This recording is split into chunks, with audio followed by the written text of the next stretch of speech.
Okay guys, I'm going to show you guys another option for the guard opening and the guard pass. Okay, a bit similar to what we just did, but this time we don't have to stand up. Okay. Sometimes I'm feeling, you have to feel it as well when you're sparring. Sometimes I feel like I really don't need to stand up to open my training partner's guard. Sometimes I feel like I can open his guard with my knees. Okay, not always I can do this, and not always I can open my opponent's guard standing. Sometimes I have to open with the knees as well. It's good to have both options. Okay. So again, one more time, I'm always keeping my hands. I even can keep my hands here, look, on the belt. I can grab her belt, for example, here, but I need to push her belt into her sternum. Remember, I cannot just grab Lois and keep my hands on her hips here. Okay? She's always going to use her legs forward. I'm always going to break my posture. It's very important that you keep the hands on her belly the whole time. Okay? Armpit, anything that you can keep your body straight. Okay? I definitely don't want to do this. You definitely don't want to hug her head and try to get submissions. Okay? I can do this at least to white belt, beginners. But after you progress, you won't be able to do this anymore. You won't ever will be able to do this at the black belt level. Okay? Well, hasn't been done before, but it's one in the middle. Okay? It's not a good technique that you should look for. You should always look into opening your opponent's guard first. Okay?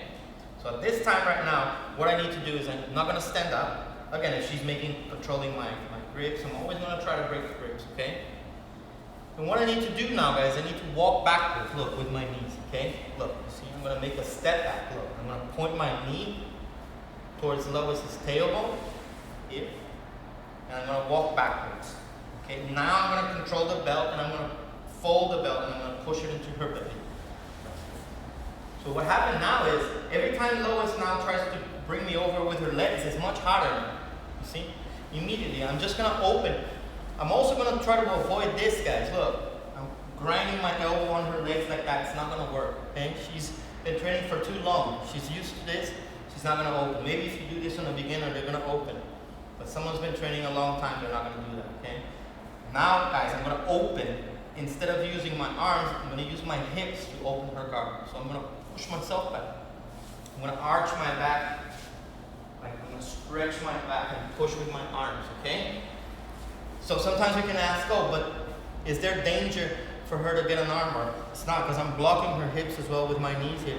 You see, if I put my arms straight across her here, then she needs to move the hip first. Exactly, now to get me on an armbar, okay? If she doesn't move the hips, she cannot get me in an armbar. The moment she opens to get me in an armbar here as well, I can go for a double one, okay? One more time. So you notice that this time I'm controlling the belt, but I'm walking backwards the whole time. And I'm pointing my knee in the middle. It's very important that you point my knee in the middle. She's still holding me on my neck, but that's not a problem because I'm keeping my neck up and high. So if she tries to make a cross choke here, look, it's just really not going to work. You see, even if I let her get a little bit closer, you see, it's not going to work here. I can always push her up.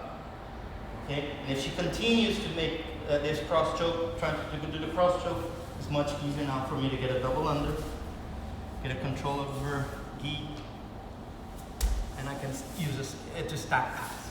Okay, because pretty much we're going to work on the concept of this opening the guard with the knees more than the technique of the guard pass. Okay, so using always your hips instead of your arms to open the guard on the knees. Okay, so look, this time here I'm pushing myself back, I'm arching my back, and then you can put the arm here in the knee. That's going to be a big mistake. I can get triangled here. My hands, my wrist is not strong like Lewis's legs. This is just, I'm going to waste my time. Sometimes I see when I'm refereeing people hanging in here, trying to push to try to open the guard. That's not going to happen. Also, another big mistake here would be on someone who's flexible and does really good triangles. Putting my hand in between her legs here, and now I'm immediately the triangle. Okay? So if you're going to do a double unders, guys, I'm here, I'm going to open. If I'm going to do a double under, look, I'm going to have to have my hands free and pummel right underneath and lift her hips up.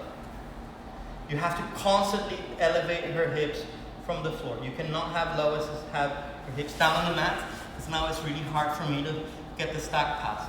So if I control the trousers or the belt, depending if you're competing in the ADCC, you need to control the belt. You see, I put her hips, her back on my knees here, okay? Immediately, if she's not blocking my hands, I'm gonna make a grip on her belly, control her belt, and I just walk. And I get the head control, the same thing. If her arm is across here, I can always try to work on getting her back, okay?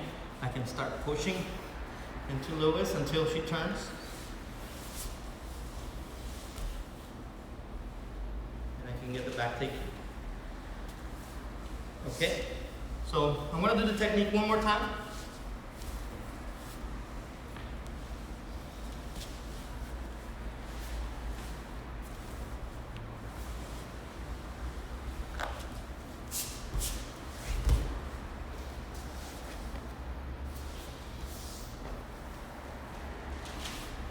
Okay guys, thank you very much.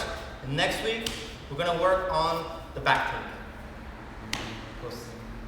Say bye.